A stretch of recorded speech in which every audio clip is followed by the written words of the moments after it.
విత్తనాల గురించి ఎక్కడైనా అగ్రికల్చర్ ఆఫీసరు ఎవరైనా ఇక్కడ వచ్చి ఏమిటని అడుగుతున్నాడా?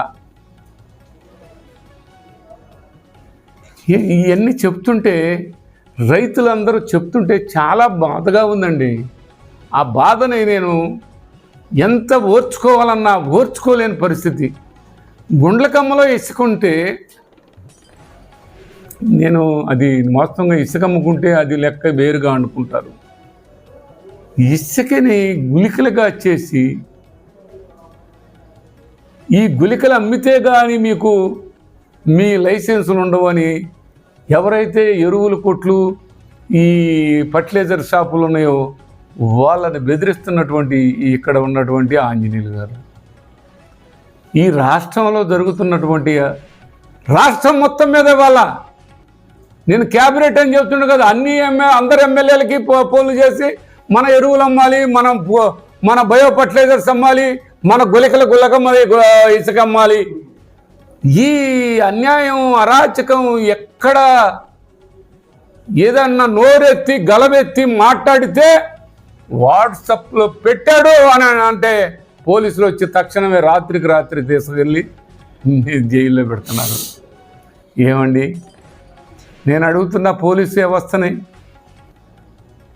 మా మీద రోజువారీ ఆ విధమైనటువంటి పోస్టులు పెడుతున్నారు, మరి అవి మీకు కనిపించట్లేదా అని అడుగుతున్నాను. మా మీద దుర్మార్గంగా మాట్లాడుతున్నారు పోస్టులు పెట్టి. అయితే మా మీద పెడితే అవి సోషల్ మీడియా వాళ్ళు పెట్టవచ్చు, వాళ్ళు మాట్లాడితేనో రామాయణమా, మేము మాట్లాడితేనేమో బూతులా, వాళ్ళు వాట్సాప్లో మాట్లాడాయని రామాయణం వ్యాసాలు రాసినట్టుగా రాస్తారా? మేము మాట్లాడితే ఈ బూతులు అని చెప్పి రాత్రికి రాత్రి తీసుకెళ్ళి స్టేషన్ తిప్పి కొడతారా? ఏందండి పోలీస్ వ్యవస్థ? ఏంటండి దుర్మార్గం? ఏంటండి అన్యాయం? అన్యాయాన్ని ప్రశ్నిస్తే ప్రశ్నకి శిక్షలా, పోలీసులు కొట్టటాలా? ఎవరైనా పోలీస్ స్టేషన్ దాకా పోదామంటే మీరు రావడానికి లేదు, మీరు పోలీస్ స్టేషన్ పరిధిలోకి రావడానికి లేదు, రెవెన్యూ ఆఫీస్ పరిధిలోకి రావడానికి లేదు, అగ్రికల్చర్ ఆఫీస్ పరిధిలోకి రావడానికి లేదు. మాకు పైనుంచి ఒత్తిళ్ళు ఉన్నాయి, మీరు మమ్మల్ని మా దాకా రావద్దు. ఏమిటండి ఒత్తిళ్ళు? ఏమిటండి ఒత్తిళ్ళు? అంటే గ్రామాల్లో చేపల చెరువులు పూర్తి స్థాయిలో గ్రామ చెరువులు ఊర చెరువుల్ని దోపిడీ చేస్తుంటే మీ నాయకుడు అది ప్రశ్నిస్తే వాళ్ళని లోపలేసి 24 గంటల కొట్టుడే కొట్టుడు, బాదుడే బాదుడు. అంటే మీరు ప్రతి గ్రామంలో ఊర చెరువులనే చెరువుల్ని మొత్తం మీరు ఈ ఆంజనేయులు గారు మరి అక్కడ ఉన్నటువంటి ఆయనతో పాటు ఉండే ఆయన ఆ చేస్తున్నటువంటి దోపిడీ అది అడిగేదానికి ప్రశ్నించేదానికి హక్కు లేదా అని అడుగుతూ ఉన్నాం.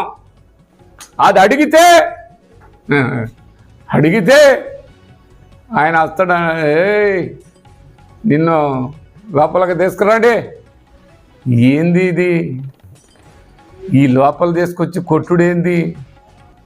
అడగటానికి అవకాశాలు ఇవ్వటం ఏంటి? ఈ మానుకోవాలి. మిమ్మల్ని అడుగుతాం, ప్రశ్నిస్తాం, ఎట్టి పరిస్థితుల్లో అడ్డుకుంటాం.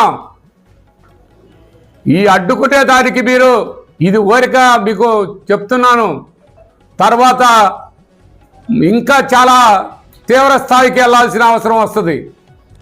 ఇవన్నీ కూడా బయట పెట్టాల్సి వస్తుంది.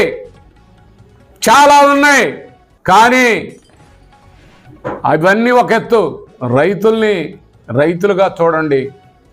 ఇవాళ రైతు భరోసా కేంద్రాల్లో చూస్తే ఏమండి, రైతుల్ని ఆ రైతు భరోసా కేంద్రాల్లో మరి ఏంటి ఈ విత్తనాల సంగతి ఏంటి?